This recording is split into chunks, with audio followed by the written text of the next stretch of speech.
Hello my dear English speaking subscribers. I know I haven't been filming a lot of videos in English for a very long time already and I kind of miss it, but I've decided to focus more on Ukrainian YouTube and I really want to contribute to the Ukrainian speaking YouTube. I think it's very important right now since we are distancing from Russia finally, and it's very important to produce as many videos in Ukrainian, as much content in Ukrainian as possible, and I really want to be a part of this process. But tomorrow marks the second anniversary of Russian invasion in Ukraine.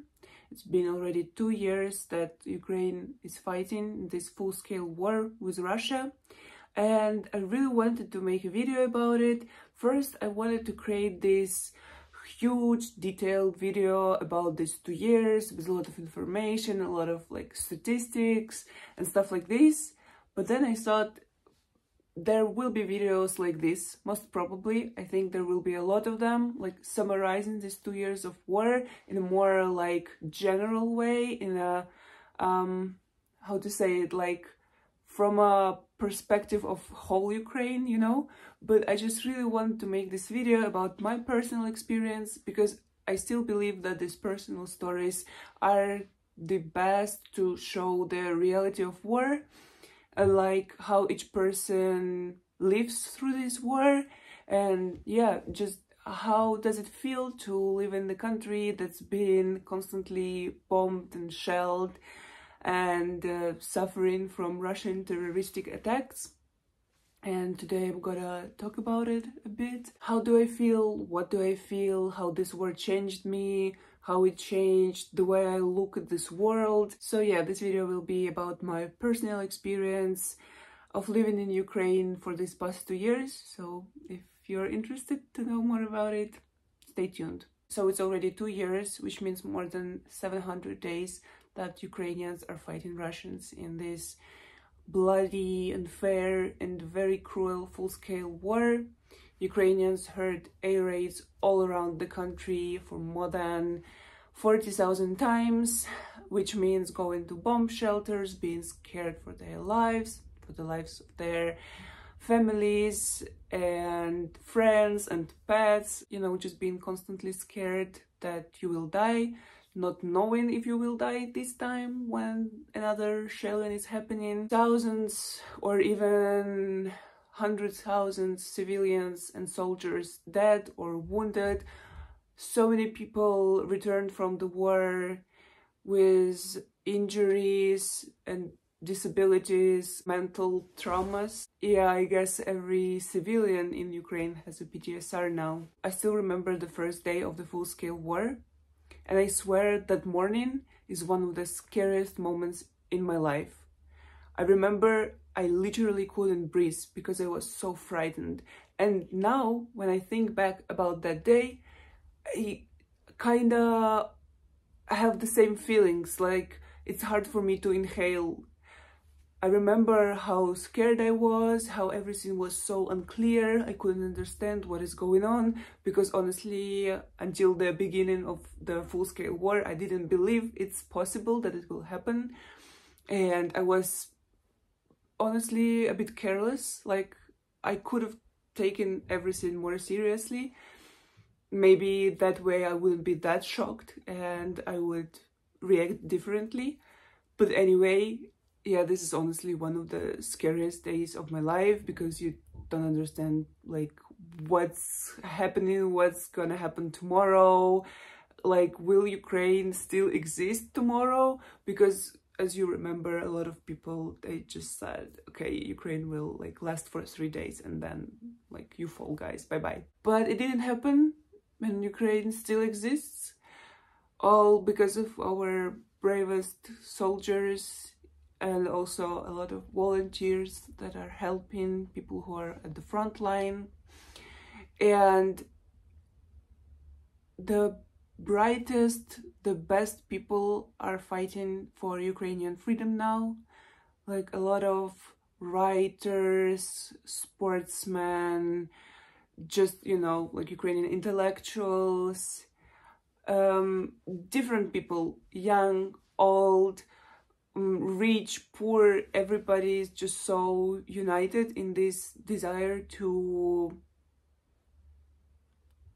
help Ukraine to survive, just to be independent, not to fall, not to become part of Russia, because this is honestly one of the biggest fears one might have. Like, living under Russia is just the worst. Russia is just the worst, honestly. When the full-scale war started, I spent the first week in Ukraine, and then I went to the Netherlands, where I spent 2.5 months with my sister, because she lives there. And it was so pointless, you know. I couldn't really explain to myself what am I doing there. It's like I didn't really belong there. So I returned to Ukraine. Since the June 2022, I've been here, and I've lived through some missile attacks and some really scary moments. But since I'm living in Kiev, it's not that bad. Like, the air defense system is the best there, I guess. So yeah, not so bad really if you compare with the eastern regions, for example, or southern ones, where Russians are so close that they can fire the ballistic missiles. Yeah, I don't really complain, but it's still so surreal to understand that I'm living through this. Like, if anybody said to me 3 years ago, or like 2.5 years ago, that I will be spending my morning in the metro because there will be a huge missile attack and, I don't know, hundreds of missiles are flying to Kiev, I would never believe. I would never believe. I remember when I was in the Netherlands and we found out about the Bucha massacre, when Russians slaughtered and tortured a lot of civilians in Kiev region. And it was the first time when I really understood how cruel this war is, you know, how unfair it is. I cried so much, but it really was just the beginning of the endless tragedies that have been happening in Ukraine since then. There was Mariupol, which still hurts so much.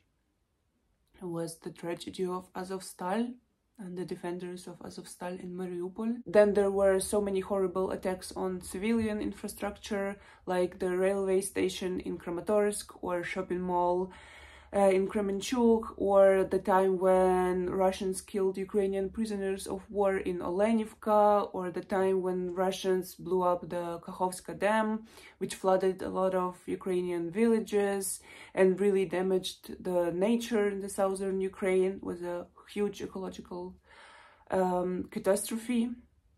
And just endless attacks on Kharkiv, Mykolaiv, Zaporizhia, Dnipro, Kiev, also countless deaths of Ukrainian civilians, including kids. Then, not to forget, we had the horrible winter last year when we didn't have electricity, when we had constant blackouts. It was an interesting experience, you know. I wish I didn't have it, but we survived. And just many, many more tragedies that are basically our daily life now. And they're happening just one by one. You still can't comprehend the first one when another one is happening, and it's just happening and happening and happening. It's like a snowball, and it's just not stopping. So you just block most of your emotions, and you just try not to think about it a lot, because you would just go insane. But it's always in the background, and one day it finally catches you, and on these days you just cry, you know. You just can't really stop thinking about how unfair this war is. These are just constant waves, you know. Like, sometimes you feel okay, sometimes you are very down, and then it's always goes up and down, and it's just my state for these past 2 years. It's always like this. And when I fall down, this is just the darkest and the saddest days of my life. So the war is still going on, the soldiers are still dying at the front line, defending our country, but also civilians are dying in the cities that are far away from the front line, because you never know, it's just whether you're lucky or not, if you survive another missile attack. And Russia still lies. Russia always lies. Whatever they do in Ukraine, all of these evil, cruel things they did, they always say it's not them. It's either Ukrainians do it to themselves, or, I don't know, Ukraine lies and it's never happened, it's all faked, it's not true, it's staged, blah, blah, blah. It's constantly Russian lies. Constantly, they never stop. So when people say, you should just negotiate with Russia, you should stop the war, stop the fire, I always say that you don't negotiate with terrorists, because you can never believe Russia. You know, if they say, okay, yeah, we're not fighting anymore, like, let's stop the war, they will be still killing Ukrainians, firing their fucking missiles. This war really gave me a different perspective on the world we live in. Before, I would say I was quite naive. I always thought that people in general are good, and I always tried to find the best in all of the people. But now I really do understand how fucked up this world is. And it's still hard to comprehend, like fully understand it and fully accept it. But when I see how people abroad are still tolerating Russians, how Polish farmers are scattering Ukrainian grain from the trucks on the border, when I see how the leader of the UN is shaking hands with Lavrov, I'm like, what the fuck is going on? I still can't fully comprehend it, but I think I kind of start to understand that life is unfair, you know? Life is unfair, just have to accept it and live with it. It's very hard to believe in the things I believed before, when you understand how fucked up everything really is. And how much evil and cruelty can be done in this world if you have money is also fascinating and quite scary. I often hear that some people who don't live in Ukraine can't understand how Ukrainians are still living their daily lives, you know, like going to the restaurants or cinemas and just continue living their lives. How is it possible when there is a war going on? I often think that life didn't really stop when the full-scale war began. It's just split in two parts now. And as I was saying about these waves, some days are just better than others. You just live your normal life. You can even be happy or enjoy some nice little moments, but the war is always in the background. And eventually, these thoughts about the war will chase you. You just live in two different realities. Like, it seems the world didn't really change, but your whole world did change when the full-scale war started. And you just learn how to live with it, you know? Sometimes you just distance yourself, but you can never really do it fully. It's always around you. There are always people you know, or like friend of a friend who is on the front line, or who just died on the front line, or who needs urgently some ammunition and you help fundraise money for it. It's like you can't really distance yourself from the war, but just some days are, I guess, better than others. Some days are worse. I don't know, some days I'm just so lost. I just don't understand what's going on with my life, and I don't really know how to move forward, you know, because I don't see the end of this war. So it's really hard to plan anything or think about the future. We really just live with this one day. We only really have today. And it's another lesson I learned because of the full-scale war, that if you want to do something, you just do it. You don't wait, because there might be no future. Recently, I've been talking to my friends and we were discussing the possibility of World War III. And we thought that if it's happening, then Ukrainians are already prepared. You know, we've been living in war for the past 2 years. In general, we've been at war since 2014, so 10 years already. And I guess we are prepared for anything now. I think Ukrainians today are one of the strongest and bravest nations. Because even if I think about myself personally, I guess that if you live through the missile attacks and shelling and, yeah, as I said, being constantly scared for your life, then you kind of learn how to live with it. You can never like fully comprehend it and fully get used to it, but still you become tougher, you become more calm, I guess, but also mentally not really stable. My brain is so fucked up right now. Like, I can hear the air raids when there is no air raid. I can sometimes at night feel the explosions when there are no explosions.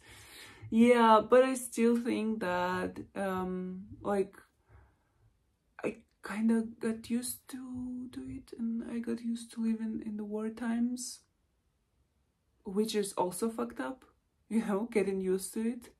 It's scary.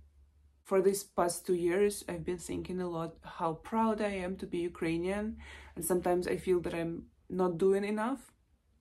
But just to be a part of this nation of superheroes, basically, yeah, I feel proud. And I feel honored. And also, Ukraine is the best country to be in right now because there are no Russians here. I think I've been talking approximately for an hour now, which is too much. I'm not really sure if I said everything I wanted to say and how I wanted to say it, but I hope you got some perspective on how it is to be Ukrainian and to live in Ukraine now. Yeah, if you have some questions, you can ask me in the comments. If you want to support Ukraine, you can find the link in the description with all of the funds and organizations and charity foundations where you can donate, or you just can maybe help in other ways by spreading awareness about what's going on in Ukraine. Thank you for supporting Ukraine, even if it's been already 2 years. I know you don't really get a lot of news about Ukraine now if you live abroad, and people just get tired of war, which is unfortunately natural. But yeah, thanks to everyone for the continuous support. It's very, very important for us because we don't want to live under Russia. Never, ever. So please continue supporting Ukraine. Thanks for watching, or as we say in Ukrainian, дякую. I hope you have a great day, and I see you sometime in the future. Bye-bye.